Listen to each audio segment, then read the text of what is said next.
peringatan Hari Ulang Tahun Kemerdekaan Republik Indonesia ke-76. Meskipun masih dalam kondisi pandemi, kita harus tetap semangat untuk Indonesia tangguh, Indonesia tumbuh.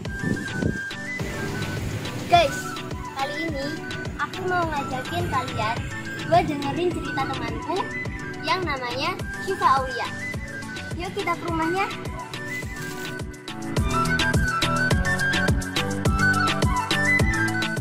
Assalamualaikum. Waalaikumsalam. Ada teman-teman. Sebentar ya, Kak, dibagi dulu. Nah, ini kan udah keren. Sudah pakai seragam kebanggaan madrasahku yang top habis. Assalamualaikum warahmatullahi wabarakatuh. Halo teman-teman. Namaku Syifa Aulia dari kelas 8 ID1 MTS Negeri Kota Probolinggo. Pada kesempatan kali ini, aku akan berbagi pengalaman asyiknya belajar dari rumah di masa pandemi. Mau tahu keseruannya? Ikuti ceritaku terus ya. Sejak pertama kali aku diterima di MTS Negeri Kota Probolinggo pada tanggal 13 Juli 2020 hingga video ini dibuat, sekitar 403 hari, sebagian besar aktivitas belajarku dilakukan dari rumah karena pandemi.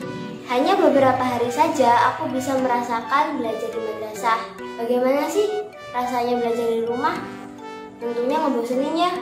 Kita nggak ada teman, kita nggak bisa bersosialisasi, kita juga kesulitan untuk memahami pelajaran.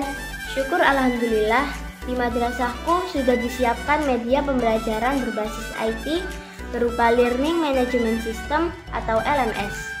Di dalam LMS ini, kita dapat mengikuti pelajaran yang disajikan oleh bapak atau ibu guru kita secara daring alias online.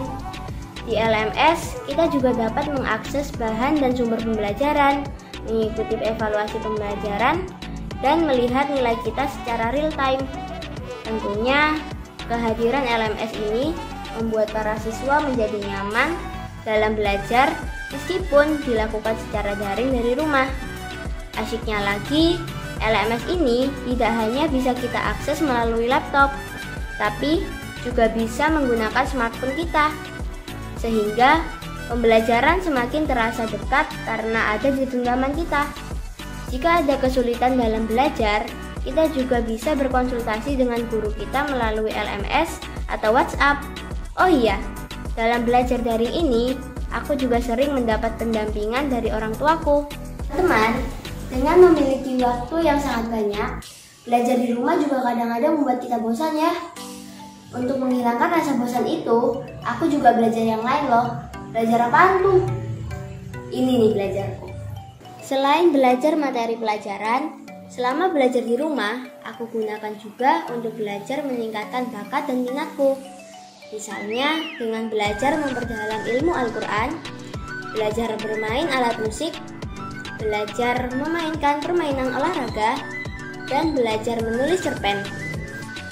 Oh iya teman-teman, selama belajar di rumah, aku juga membantu orang tua aku mengerjakan pekerjaan rumah loh.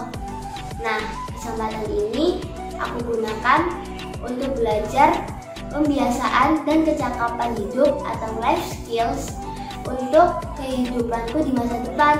Apa aja tuh? Belajar pembiasaan dan kecakapan hidup aku lakukan melalui beberapa kegiatan. Misalnya, mengerjakan pekerjaan rumah tangga sehari-hari seperti membersihkan lantai, mencuci piring, membersihkan kamar mandi, dan setrika baju, belajar memasak, belajar memelihara ikan, belajar berkebun, hingga bermain bersama adik. Semua itu aku lakukan selain sebagai pembiasaan baik, juga sambil belajar kecakapan hidup sebagai bekal saat aku dewasa nanti. Nah teman-teman, itu tadi sedikit ceritaku asyiknya belajar dari rumah. Asyiknya di mana? Nih, selain aku bisa belajar materi pelajaran dari LMS, aku juga bisa belajar pembiasaan dan kecakapan hidup sambil membantu pekerjaan rumah orang tuaku. Ibarat kata, sekali mendayung, 2-3 pulau terlampaui. Asyik kan? Teman-teman, pandemi ini memang belum berakhir, tapi kita tak boleh menyerah. Meski dari rumah, kita harus tetap semangat dalam belajar dan berkarya. Jangan jadikan pandemi ini sebagai alasan kita untuk bermalas-malasan dan berhenti belajar. Tetap semangat untuk mengejar mimpi dan cita-cita kita untuk masa depan nanti. Saya Syifa Aulia.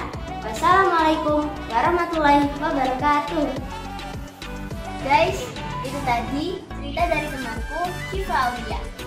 Semoga kita bisa mengambil hikmah dari cerita tadi ya.